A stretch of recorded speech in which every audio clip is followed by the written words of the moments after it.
chlorine attack sufficient to launch additional strikes? Right now, I will just tell you we're in close consultation with our allies. We review all the evidence all the time. It is difficult, as you know, to get evidence out of Syria, but right now we have no additional attacks planned. But as far as the legal authority under the Article 2 of the Constitution, we believe the President has every reason to defend vital American interests, and that is what he did here tonight under that authority. Thanks, sir. A couple questions for General Dunford. What were some of the targeting considerations or difficulties involved with going after chemical facilities? How long did the operation take to plan? And for Secretary Mattis, last year's strikes were described as proportional, moderate. How would you describe this year's in contrast to that? Yeah, Tony, we chose these particular targets to mitigate the risk of civilian casualties, number one. We chose these targets because they were specifically associated with the chemical program, the Syrian chemical program. And obviously when we take a look at target planning and so forth, we look at the location relative to other populated areas, collateral damage, proportionality. So these targets were carefully selected with proportionality, discrimination, and being specifically associated with the chemical program. All standoff weapons or any manned aircraft? There were manned aircraft involved. I won't give you any of the details operational until tomorrow morning, but we will do that at that time. Thank you, a question to Secretary Mattis. So up until yesterday, and I'm going to quote you here, you said, "I cannot tell you that we have evidence."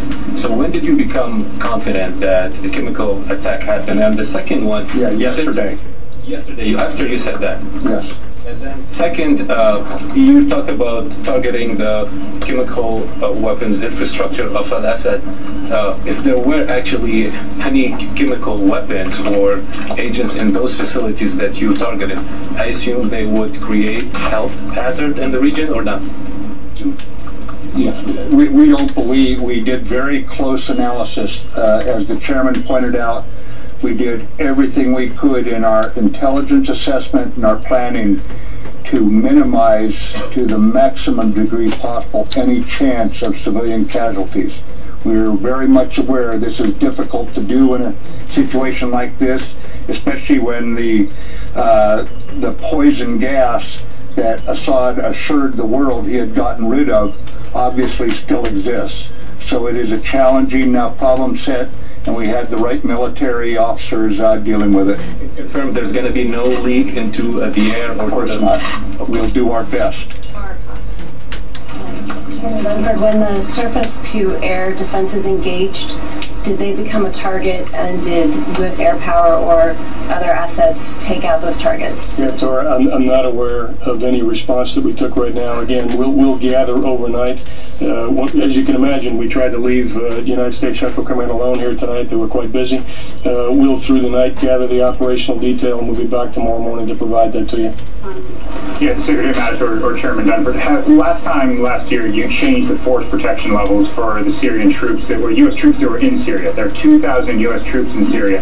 Have you changed force protection levels based on potential responses from Russia? Yeah, Hans, as you can imagine, the commander always takes prudent measures, especially in an environment that we're in tonight, so they did make adjustments. And just to be clear on the deconfliction line, you told them that you're going to be operating in airspace, but you didn't tell the Russians what the targets were? That is absolutely correct. We used the normal deconfliction channels to deconflict the airspace that we were using. We did not coordinate targets or any planning with the Russians. What was their response, sir? That information was passed at the operational link from the Combined Air Operations Center in Qatar, so it wasn't on the line. But that kind of information, just to put it in perspective, is passed routinely every day and every night. So they may not have found anything unusual about that particular airspace deconfliction. Thank you so much, Gina Manson from the Financial Times. Can you talk a little bit about any Iran targets that you initially, Iran-associated targets that you initially considered, and why you may have not gone for them? And could your colleagues explain exactly the sort of contribution that you've made to tonight's operation? Again, our allied officers are here out of respect for the fact that they were part of the mission, from planning all the way through to the political decision taken. And once their heads of state speak tomorrow, then that'll be the initial statement from those capitals. Point of view, but also just from the countries themselves. It's always important that we act internationally in a unified way over something, especially that is such an atrocity as this, that we've observed going on in Syria. But I would also tell you that these allies, the Americans, the French, the British, we have operated together through thick and thin, through good times and bad. And this is a very, very well integrated team. Wherever we operate, we do so with complete trust in each other, the professionalism, but more than that, the belief that one another will be there when the chips are down. So it's important, and it's a statement about the level of trust between our nations. Could you just let us know whether the Syrians were able to hide a lot of these chemical weapons in the last several days, since there's been so much talk about a possible strike? Does that give the Syrians time to kind of move some of these weapons off limits? And then Secretary Mattis, just to confirm earlier when you were saying you had information about one of the chemicals, but we're all assuming that means chlorine, that you had information confirming chlorine and not necessarily sarin. If you could just clarify that part. Yeah, Phil, the first question, I'm not aware of any specific actions that the Syrians took to move chemical weapons in the last couple of days. Yeah, we're very confident that chlorine was used. We are not ruling out sarin right now. Yeah. General, I'd like to follow up on this question about targets that you first examined. Aware of any Russian activity, and I'm not aware of the full scope of the Syrian regime response at this time. Again, those will be details we'll pull together for you in the morning. Yeah, the targets tonight, again, were specifically designed to degrade the Syrian war machine's ability to create chemical weapons and to set that back right now. There were no attempts to broaden or expand that target set. And ladies and gentlemen, thank you for coming in this evening. Based on recent experience, we fully expect a significant disinformation campaign over the coming days by those who have aligned themselves with the Assad regime. And in an effort to maintain transparency and accuracy, my Assistant for Public Affairs, Ms. Dana White, and Lieutenant General McKenzie, the Director of the Joint Staff here in Washington, will provide a brief of known details tomorrow morning. We anticipate about 9 o'clock in the same location. But thank you again for coming in this evening, ladies and gentlemen. Having heard the target list, it makes a little bit more sense now. What can you fill in that was not covered? Well, what we're learning more about is just where they targeted and what they use. We're going to try to get a full readout on just what kind of fixed-wing aircraft they use, because I think that's the key point here, is that they did use fixed aircraft. I think it's also important to note that they have changed the force protection levels for those U.S. troops, over 2,000 U.S. troops in the eastern part of Syria. Very clearly they said they factored that into, and they have adjusted their force protection levels. Now, they said they spoke with the Russians over the deconfliction line, but they didn't necessarily directly telegraph what they're going to do. They basically said, we are going to be flying in this sort of airspace. We still don't have a good sense of what the reaction is going to be out of Moscow. I do think it's important to note the AA took pains to say they didn't want to kill any foreign nationals. From President Trump himself, you heard quite a throwdown towards both Iran and a subtle hint, a subtle challenge towards Russia. You didn't hear that from either General Dunford or Secretary Mattis. They seem to be at pains to make the point that they didn't want to kill civilians, and they certainly didn't want to kill foreign civilians. And finally, Brian, where this goes from here, they're very clearly anticipating an information campaign. Years later, and this is when the French possession decided to begin again with those prison colonies. So a prison colony was established here. They began to export people from the Paris Commune and sent them out to the beautiful Ile-de-Pins. However, life was not easy here for those prisoners. And you can still find remnants of that prison colony on the island today. Now today, the island is actually an indigenous reserve. So it has been given back to the indigenous people here. It is an island with beautiful beaches, incredible snorkeling, wonderful natural features, as well as a nice, undeveloped feel.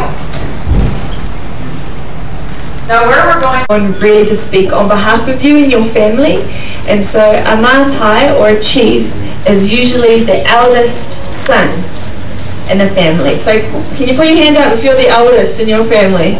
Yeah? So you'd be your family's mātai if you're chief. And if there's no male born, then it goes to the daughter, the eldest daughter. So who's our eldest ladies in their families? Yeah, so you would be recognised as your family's mātai if you had no brothers. The chief usually is a male, isn't it? Yeah, but the mātai can be a representative from your family as well, not just the chief of the village. It up and serves it to the chiefs and passes it back to the chiefs. So it was really important for a woman to kind of take care of the other. And some other basic movements that you will be able to follow. So can we all do these together? So firstly, we always bow. So you can use both hands, yeah. You can just use your hands, you don't need to stand, that's fine. So yeah, we always bow. And then our next move, we're gonna wake up in the morning. So both arms up. Yeah, that's it. Waking up in the morning. And then you're gonna brush your hair. Yeah, that's right. You're gonna put on your earrings, ladies. Yeah, some little movements there. See, so yeah, you're telling a story, and then a lot of the women's kind of, well, and males, the males did chores as well, but some of the women would do more so. So we'll talk about the wringing of the clothes and then throwing them back as well. So yeah, they do those movements as well, and they'll be depicting stories about Samoa. Oh, there's a lot of mosquitoes in Samoa, so it was kind of like to hit the, yeah, that's it, hit the mosquitoes away, and then it just became an exercise or dance form.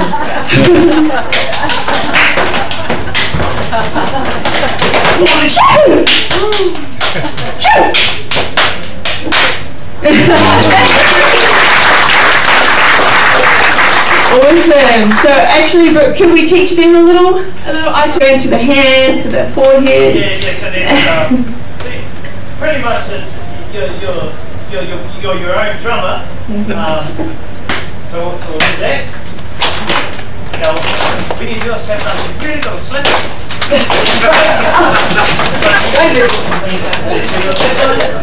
Have fun. And then what I'm going to do is I'm going to slap my back.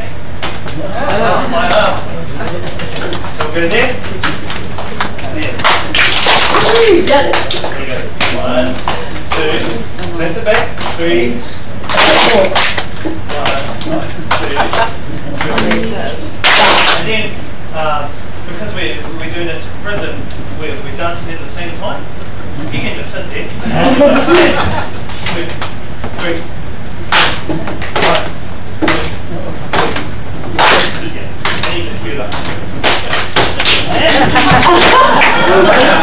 Thank you. Awesome. Thanks for participating, everyone.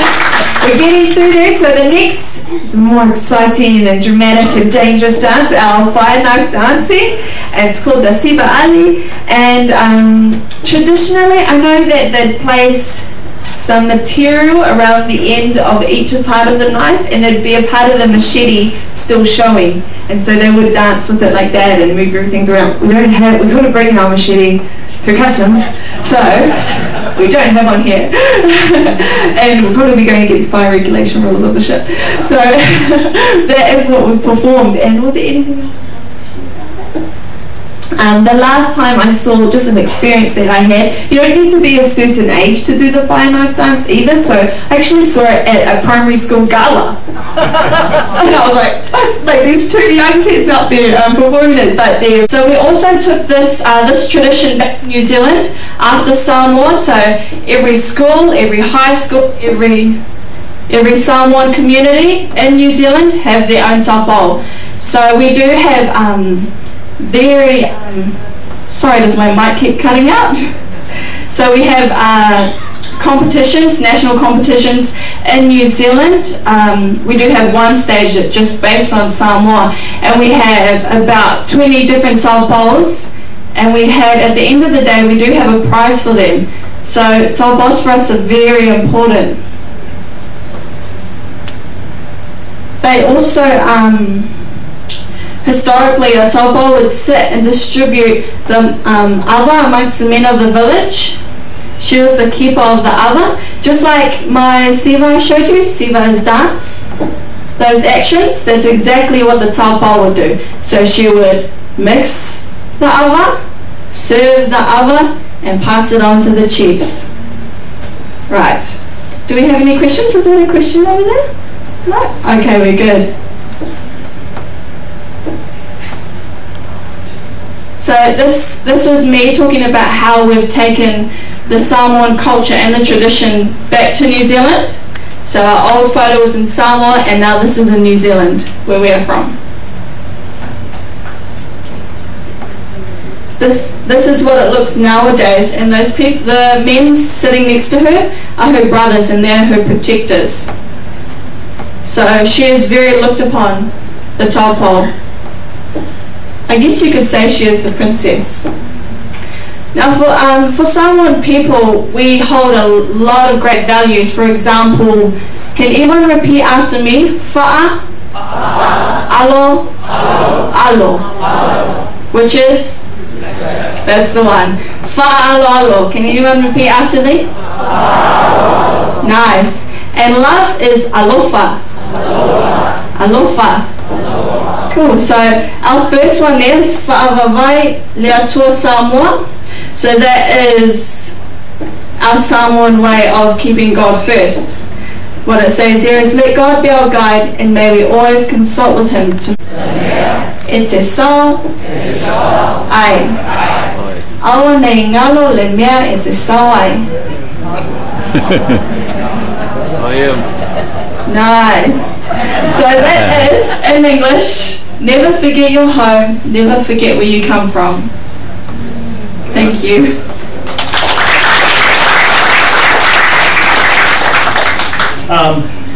I'm just going to touch on a little bit about the language throughout Polynesia. So you see the word alofa. What does that sound like? Aloha. Yeah, from Hawaii. And in Māori they have aroha. You know, we believe that we all came from the same place.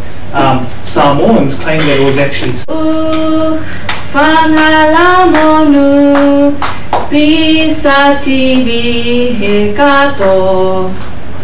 Can you count?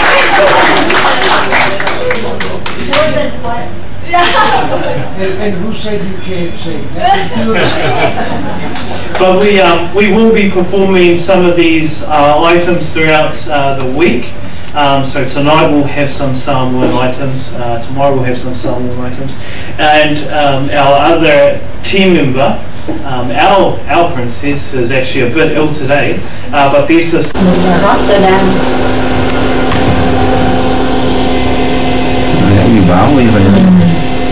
Deck 7, Rotterdam deck. In Damascus, he's been in communication with our own Cal Perry, who speaks independent journalist, and Danny has been able to join us via Skype. Danny, I know there will be a substantial satellite delay, so I'll just ask you, what indications, what did you first see and feel? How did you know the attack was underway? Well, at around 4:30 in the early hours of this morning, I was awoken by a series of large consecutive bangs which shook my entire neighborhood, and from then on I instantly knew that it was a US-led attack, because these sounds were very different to the usual sounds of war that you hear in Damascus, and they were very large and very consecutive.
the sky.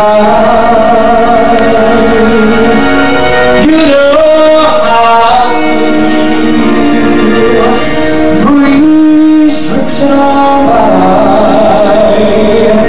You know how I feel. It's a new dawn. It's a new day. And I'm feeling.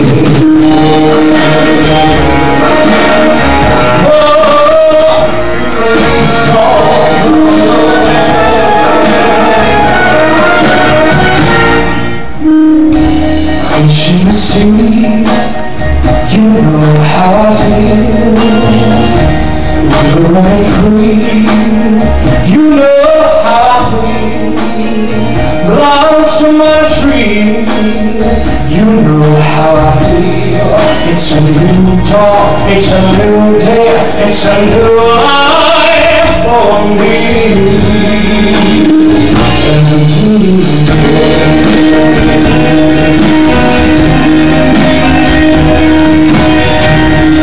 And flying out in the sun, you know what I'm thinking to know. Butterflies all out of blood, you know what I need. Sleep in peace when day is done, that's what I mean. Understand the world is a new world, and I'm whole world, and I'm feeling good.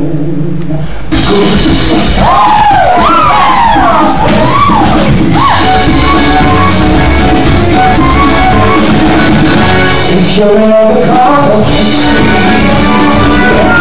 it had better be tonight. I want that hands are playing and stars are bright. If you've anything to tell me, it had better be tonight. Or somebody else may tell me, and whisper the words right. There's such a baby, don't go sure. For as we listen, that's we told.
somebody to love, find me somebody to love, find me somebody to love, find me somebody to love, somebody, somebody, somebody, somebody, somebody, somebody, somebody, find me somebody to love.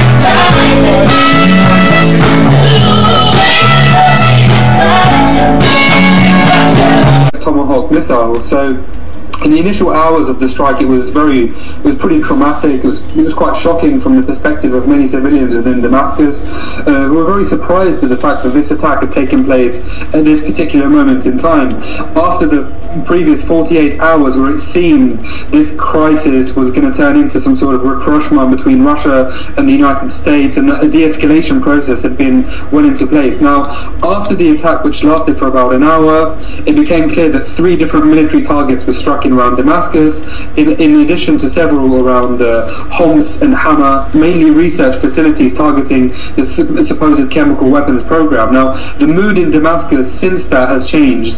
It started off with a sense of fear and concern, but now it's a sense of jubilation, if you like. I mean, I've been for a very short period into the streets in Damascus, and you've seen pro-Assad protest within the center of the squares in the main areas around Damascus. You've seen the Syrian presidency page posting videos of President Assad going to work at 9 o'clock in the morning as usual, as if nothing had happened. And I can definitely tell you that at some point yesterday, between 4:30 and 5:30, there wasn't a sense of normality. But after that, it was a message of what you could argue as defiance to the United States and the states which have targeted Damascus. And it also shows a message which is emerged from Syria, that these people are definitely defiant and have taken their own course in this war.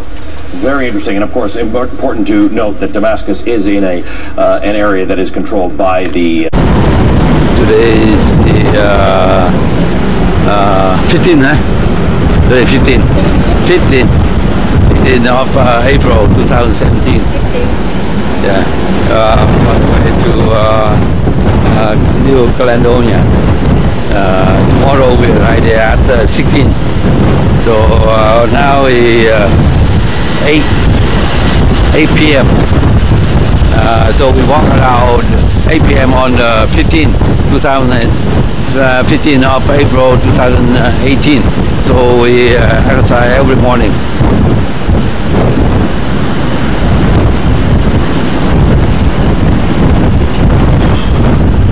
We walk around here to exercise. Walk first and do hit next.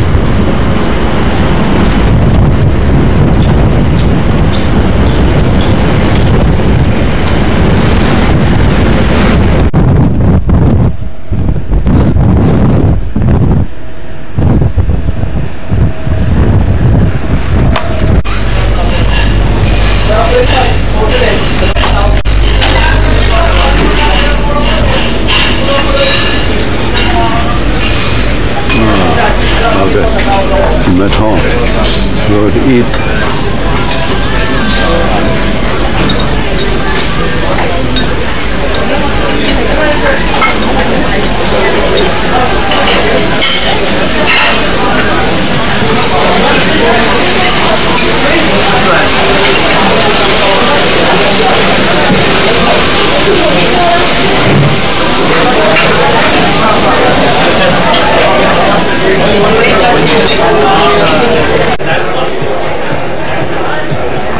In society.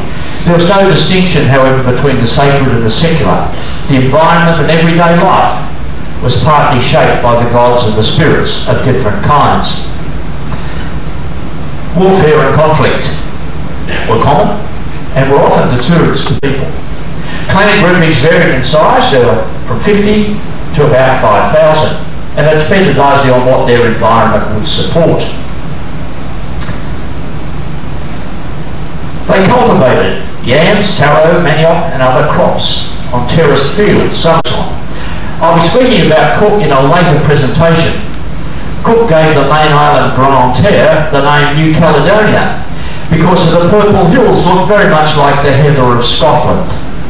And Scotland had been named initially Caledonia by the Romans. Cook remained for 10 days in Caledonian waters, discovered the Isle of Pine, but in 1826 the remains of one of his ships, the Astrolabe, was discovered in the Solomon Islands, and nobody quite knows what happened to La Perouse. The second European expedition known to have definitely reached New Caledonia was in 1792-93 by another Frenchman, Admiral Bruno d'Entrecasteaux. He'd been sent to search for La Perouse. He spent a month in the area and described the place as a country at war. People were thieves and they were cannibals, which is hardly the perception that Cook portrayed when he visited. D'Entrecasteaux was also the first European to sight the northern royalty island of Uvea. Up here, American whalers did operate in the New Caledonian coast, and by 1840 had set up a processing factory on Lefau, the middle royalty island that we will be visiting, but we won't necessarily see any signs of that. However, these traders, these whalers, were not necessarily welcomed by the locals, perhaps because of their attitude. Sandalwood traders who followed were the first Europeans to open up substantial exchanges. They came in search of sandalwood trees, the sweet-smelling leaves and core of which were substantially burnt as incense in Chinese temples. The sandalwood traders were at first made most welcome. However, as the market expanded in China and as the quantity diminished rapidly, the traders became quite abusive with the locals. And so tensions arose as the traders cheated the natives and only to be a penal colony, much as Britain had done with Australia. So an expedition under Admiral Auguste Février-Dupont, commander of French's naval division in Oceania, raised the French flag at the site of the 1851. Immigrants were attracted by the sale of small plots of land between 5 and 500 hectares, and by 1870 there were 1,300 Europeans settled. During this period the Kanak population declined drastically, as them more and more as inferiors.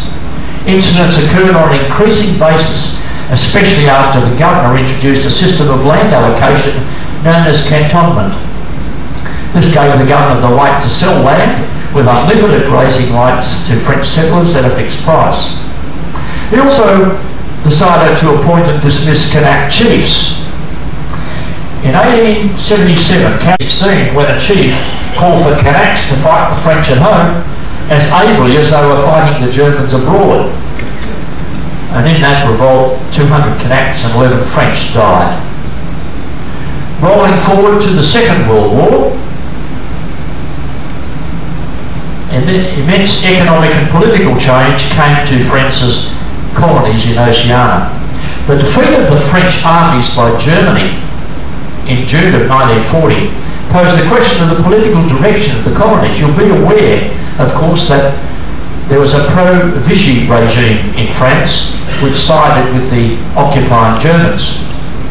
There was also, of course, General de Gaulle's Free French, who battled for control back from France and also the Pacific possessions.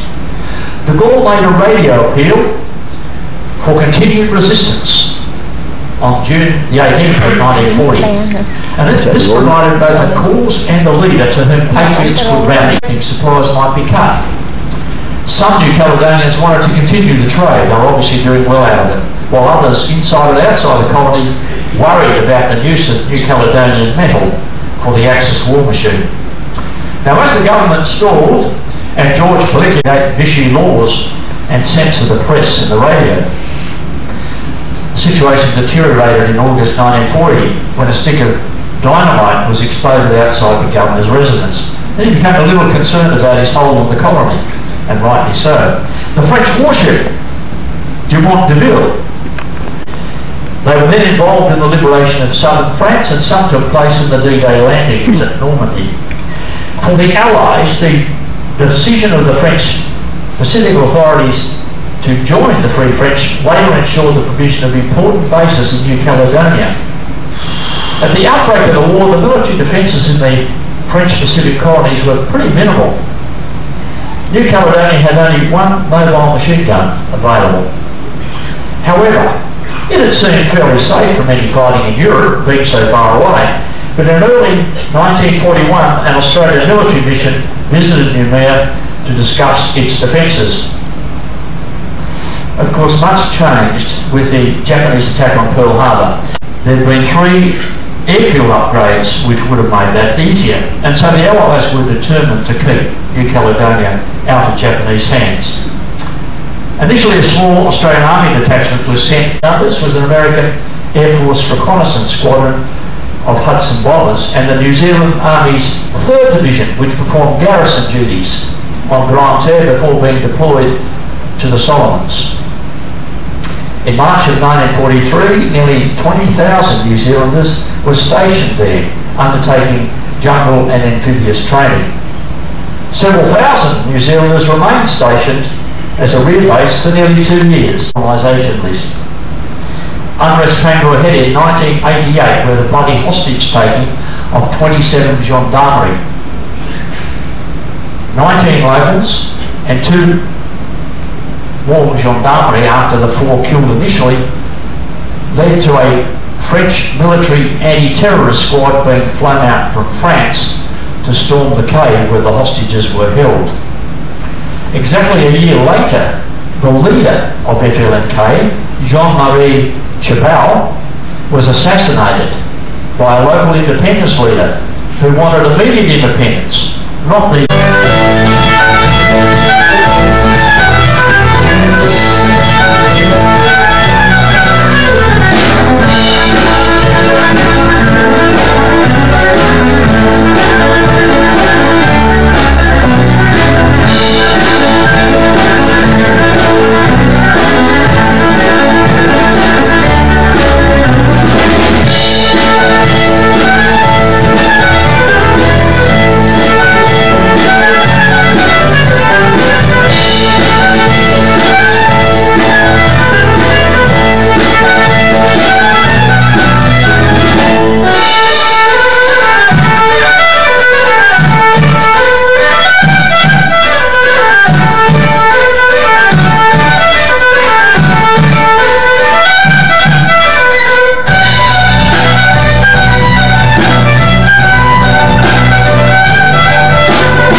that owns this artist, who unfortunately has passed away, must be extremely proud.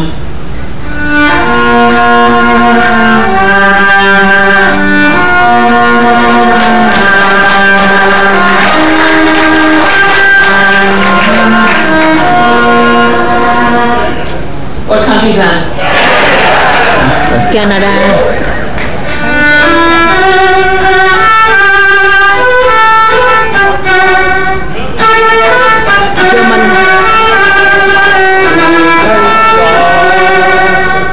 Now that was Germany's song before Elvis stole it.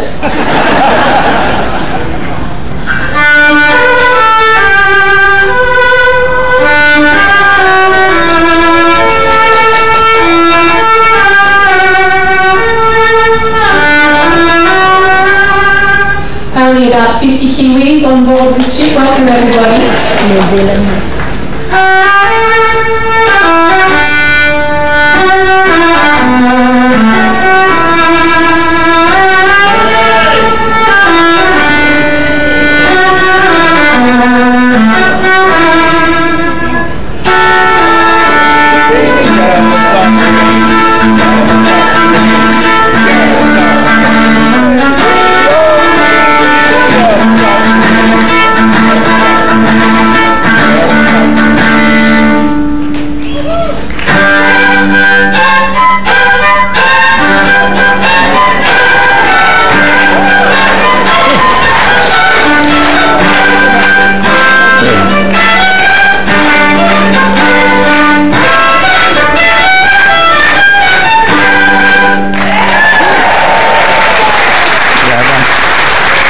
Thank you. That was very beautiful singing. Well done, everyone. A very musical audience. So that song is called Yankee Doodle, right? Yes. When I was a kid growing up in Australia, there was a show on TV called Roger Ramjet. It had the same music, with the same tune anyway. I guess you had it in America. You có lên là của Hawaii chơi.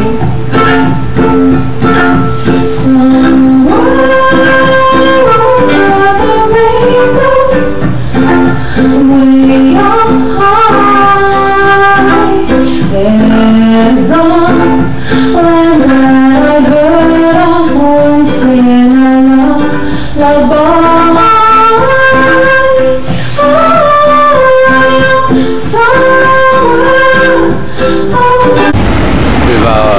Today is April 16th. We will arrive our pipe, New Caledonia. Caledonia.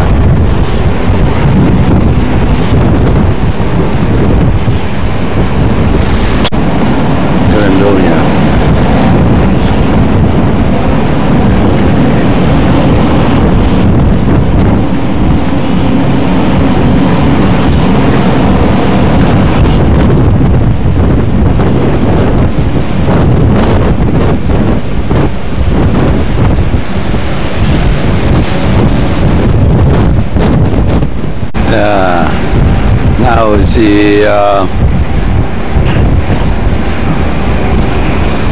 6:45 a.m. on the 16th of April 2018. We're approaching New Caledonia, the island belongs to French. This island to French government used to, in old days, they used to keep the prisoner here, particularly in some country dominated by French.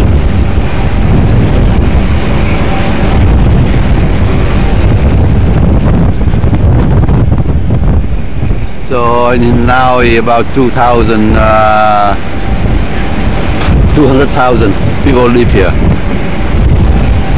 and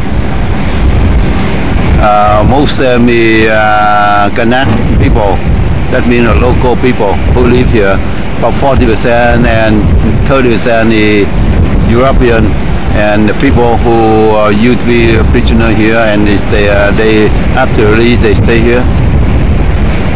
Some of them about 4,000 Vietnamese here. Vietnamese, they come from here in the time of French dominate the country of Vietnam, and some people again stand up against the government of French about domination. So they put them into this island. It's at the time King Duy Tân they put King Duy Tân in La Réunion Island, and you Tadai in Algeria.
The ship had docked at the Kuto, capital of not capital of the island of Ao Pai.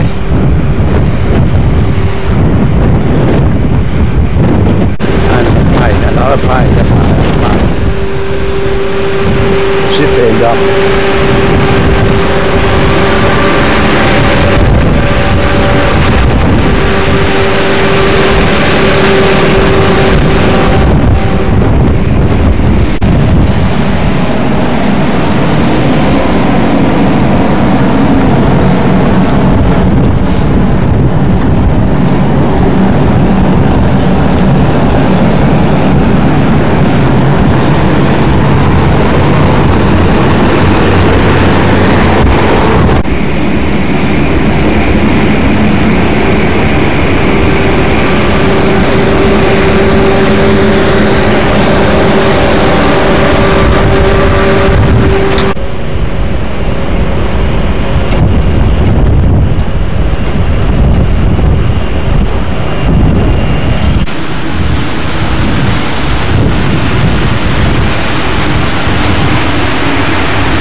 April 16, 2018, we just arrived New Caledonia, the territory of French. This island used to be the prison for the everybody against the government of French from occupied French occupied country. Colony like Vietnam or some country in Africa, they come here. They again government of French for occupation. So they come here. They put that people here. So they stay here until later on. So they get out and they stay here like resident. So about 4,000 Vietnamese on this island.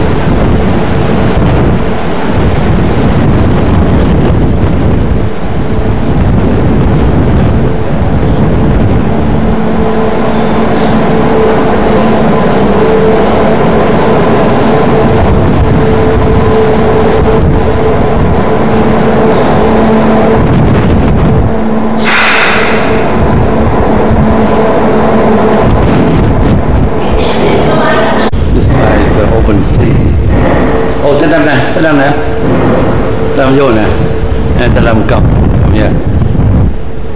Để đi làm cọc là vô vậy, chạy vậy. Nhưng mà nó phải get ready, coi immigration thì kia get ready, coi mấy người nhiều khi immigration nó chưa ready thì đại khái đâu biết được. Chết gì giờ này nó phải chạy chứ.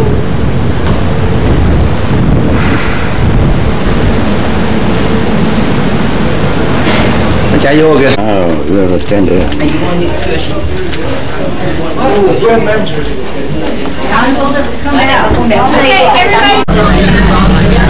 We go shore right now.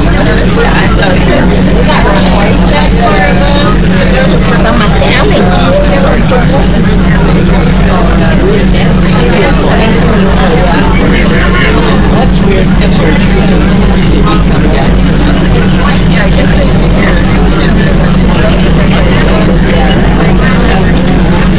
Be the first person getting to Tandem, go inshore. So it's really interesting inside there. I see one under the New Caledonia Island. That's a tall mountain.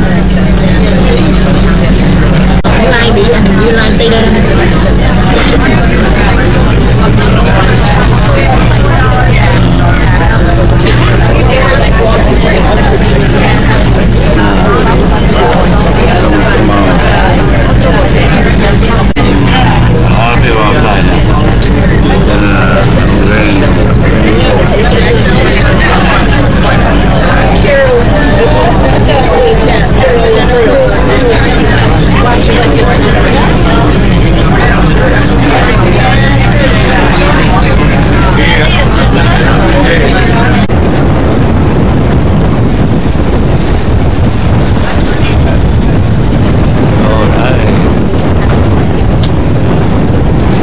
Dạ anh nó cô nói là hay rõ không đi nghe rồi bên tay phải nè con trái đặc biệt.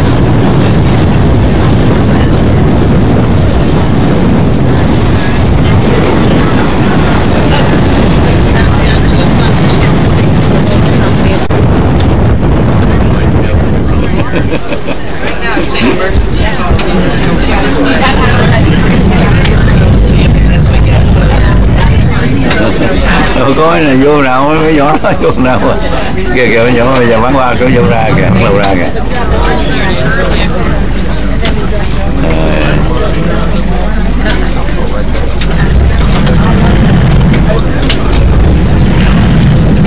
Tao làm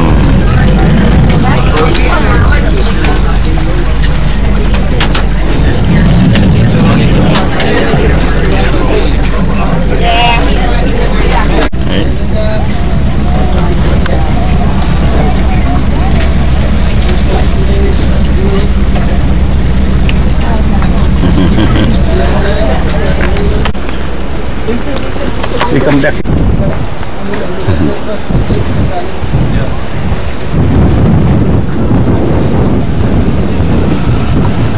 Cũng bỏ công làm qua cũng hay. So I'm not going anywhere near the building. I'm going to be at the meeting. Staying around the meeting.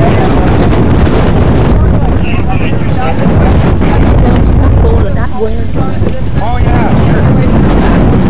Oh, knocking duckling, that's good. First, yes. Otherwise, the beach is right here as well. 5:30 here. 5:30. 5:30 all aboard, or 5:30 last tender.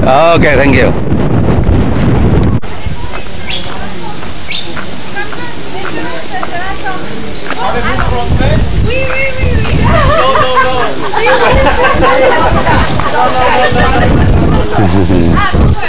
Rồi bên này được.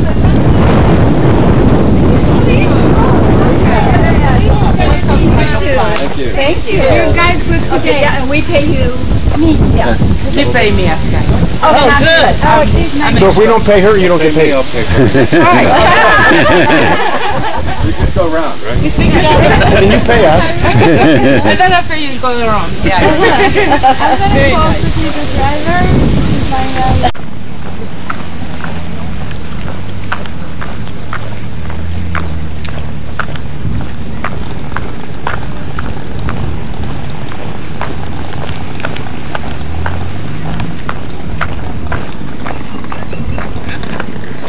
Nhìn này, nhìn học.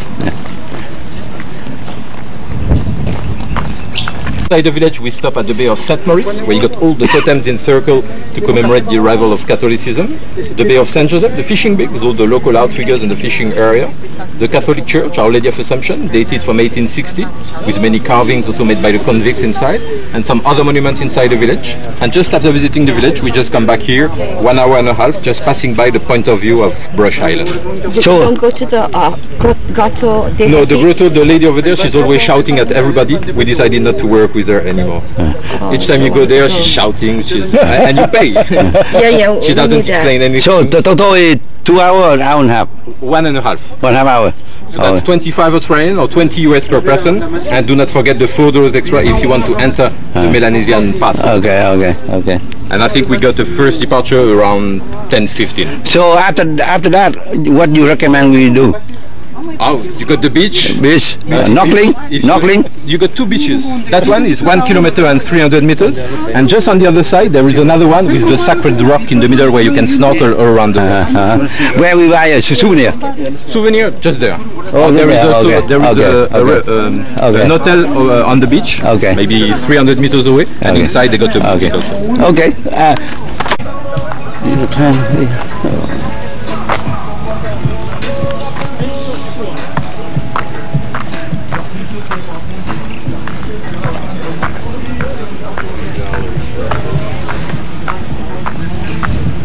Discovering the whole island. Bus leaving now. 8 stops. 8 stops. The cave, church, St. Maurice Bay, Brush Island View Village. Leaving now. Oh, leaving now. 20 West, 25 West. Leaving now. Oh, okay. Discovering the whole island.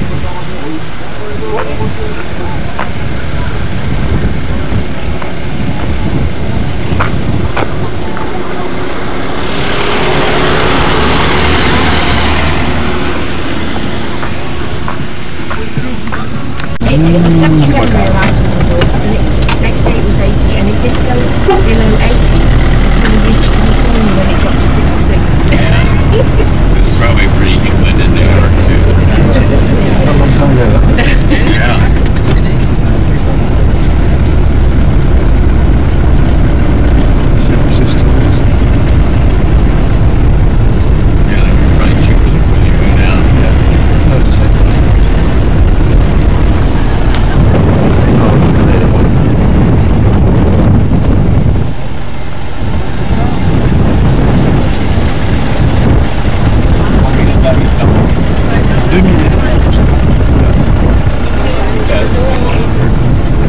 Dans l'île, hein? Pour l'île.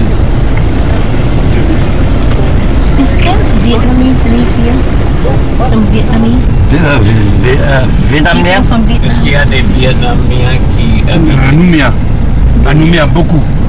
Nouméa? À Nouméa. Another island. Another Oh. Beaucoup. À Nouméa. Yeah. Okay. There are a lot of them. Mais ici, on n'a pas. Ici, no. Non, c'est à Nouméa, beaucoup. How, Không có nót được nó nót. Oh, a lot of pine tree here.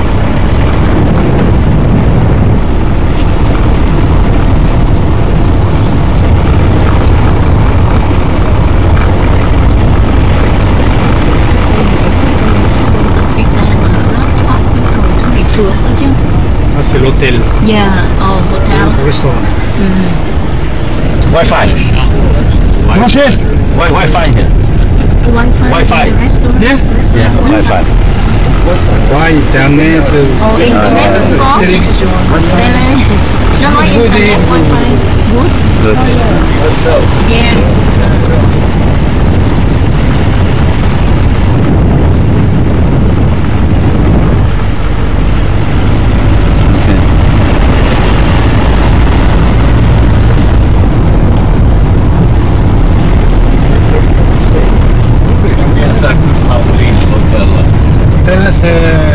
Celui-là, il est moins cher que le Méridien. Le Méridien, c'est le plus cher, c'est 90 000 francs par nuit. Ici, c'est peut-être 35 000. En euros, je ne sais pas c'est combien.